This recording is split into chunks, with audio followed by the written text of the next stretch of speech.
Coronation Street's Todd Grimshaw arouses suspicion next week as Lisa Connor Swain steps up the investigation into Theo Silverton's murder. When Lisa diligently keeps Todd up to date regarding the police's efforts, she doesn't get the reaction that she was expecting from him. Upcoming episodes see Lisa's responsibilities increase when her colleague Kit Green is taken off the Theo case. The pressure is on for Lisa to get results, but with a pact of silence surrounding Theo's fate, it's difficult for her to make much progress. Lisa pays a visit to number 11 to see Todd, but is brutally honest with him about how the mystery is baffling the police team, explains our Corey source. The detectives have reached a stalemate in the investigation, with Maria's false alibi for Gary preventing the police from pursuing him more aggressively even though he's their prime suspect. Todd shows little interest in Lisa's updates, unable to give away that he already knows who killed Theo. It's a relief for Todd to know that his best friend Sarah Platt isn't in any trouble, but he seems to be giving the game away with his reaction. Lisa is suspicious that Todd is so calm over the lack of progress, adds our insider. At one point, he was desperate to clear his own name, and was keen to find out who'd robbed him of the chance to see Theo sent down for violently abusing him. It's clear that something has changed with Todd seemingly no longer interested, but will Lisa figure out what it is? Last week, Sarah confessed to Theo's murder in a private conversation with Todd.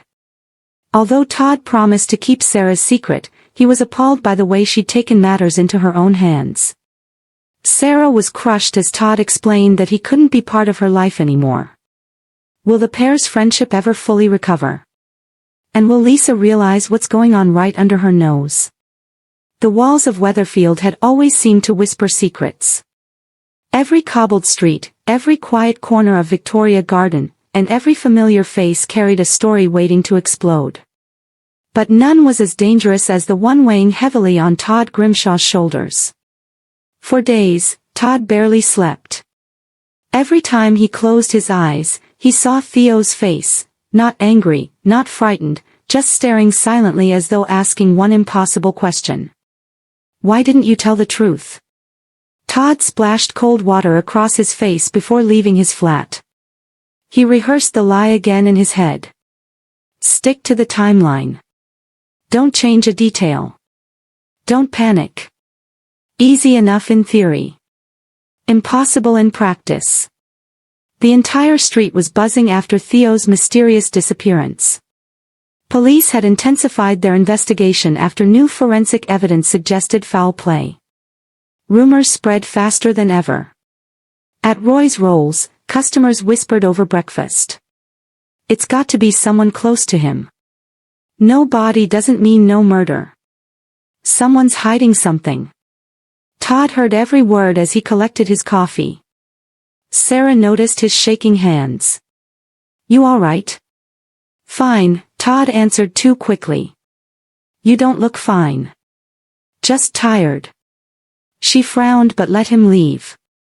Unknown to almost everyone, Todd wasn't the killer. But he knew exactly who was. That knowledge had trapped him in a nightmare. The night Theo disappeared had been chaotic. A heated argument had spiraled out of control inside an abandoned warehouse. Someone shoved Theo. He stumbled backwards. His head struck a rusted metal beam with a sickening crack. Silence followed. Nobody intended for Theo to die. Panic replaced anger instantly.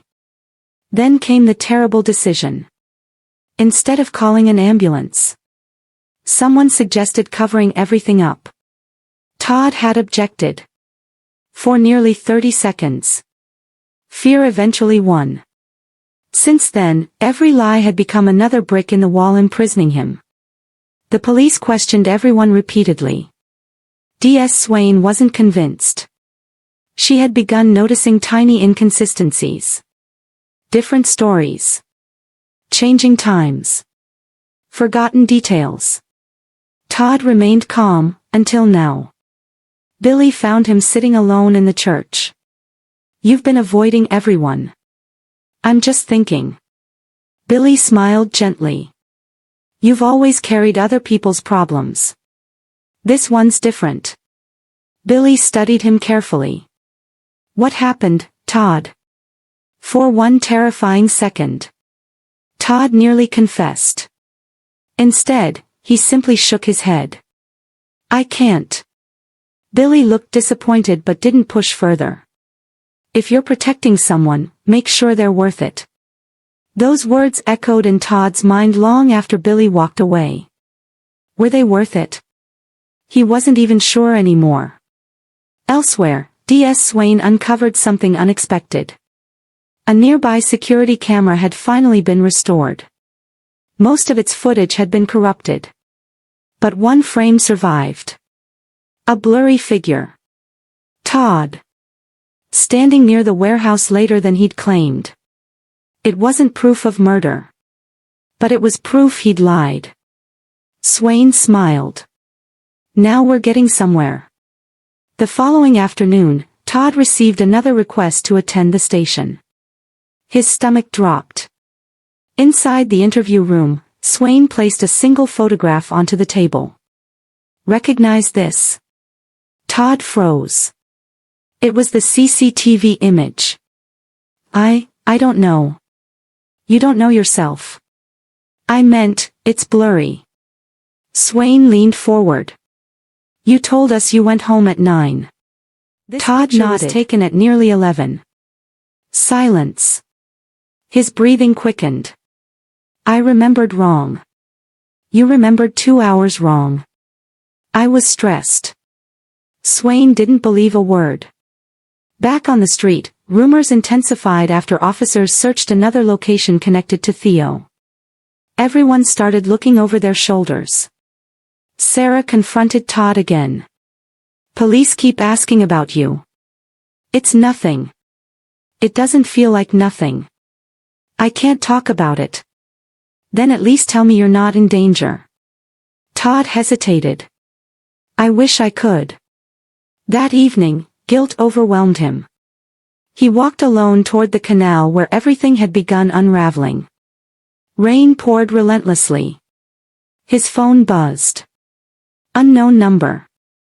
One message. Keep your mouth shut, or you're next. Todd's blood ran cold. Who sent it? The real killer. Someone else involved. Or someone watching from the shadows. He looked around. Nobody. Only darkness. The pressure became unbearable. At the Rover's return, everyone discussed Theo's case openly. Todd struggled to appear normal. Then came the fatal mistake. David casually asked. Didn't Theo hate warehouses? Todd replied without thinking. He wasn't supposed to be there that night. Silence. Every conversation stopped. David frowned. What do you mean, that night? Todd's face turned pale. I meant. Sarah stared.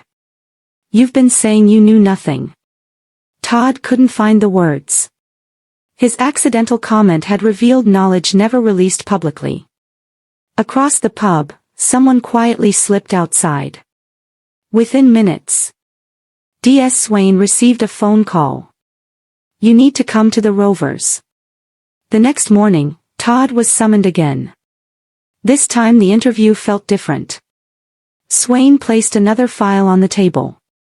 You let something slip yesterday. Todd said nothing.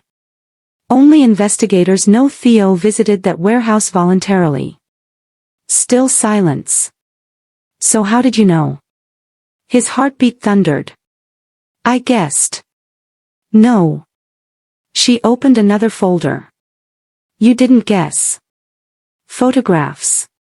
Phone records. Witness statements. Everything was beginning to connect. We think you're protecting someone. Todd stared at the table. His carefully built lies were collapsing piece by piece. Meanwhile, the actual killer watched events unfold from afar. Every headline. Every police visit. Every whispered conversation. They had relied on Todd staying silent. Now he looked close to breaking. That couldn't happen. Not now. Not ever. Late that night, Todd returned home to discover his front door already open. His heart raced. Inside, nothing appeared stolen. Only one object sat neatly on the kitchen table. Theo's old watch. The very watch everyone believed had vanished forever. Beside it lay another handwritten note. "You were warned." Todd stepped backwards in horror. Whoever had left it had been inside his home. They could reach him whenever they wanted. Unable to cope any longer, Todd finally visited Billy again. "I've made the biggest mistake of my life." Billy remained silent. "I thought I was protecting everyone, Todd. But all I've done is help a killer stay free." Billy realized the truth was finally emerging. "You need to tell the police. If I do, you may lose everything." Todd nodded sadly. "I already have." As dawn broke over Weatherfield, Todd walked slowly toward the police station. Every step felt heavier than the last. Across the street, an unseen figure watched from inside a parked car. Their hands tightened around the steering wheel. If Todd confessed, everything would unravel. The engine started. The car pulled away, heading directly toward the station. Todd never noticed. His only focus was finally telling the truth. But in Weatherfield, secrets rarely stay buried without claiming one final victim.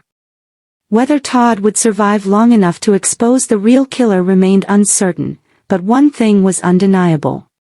His tiny slip-up had shattered the cover-up forever, and the countdown to the truth had officially begun.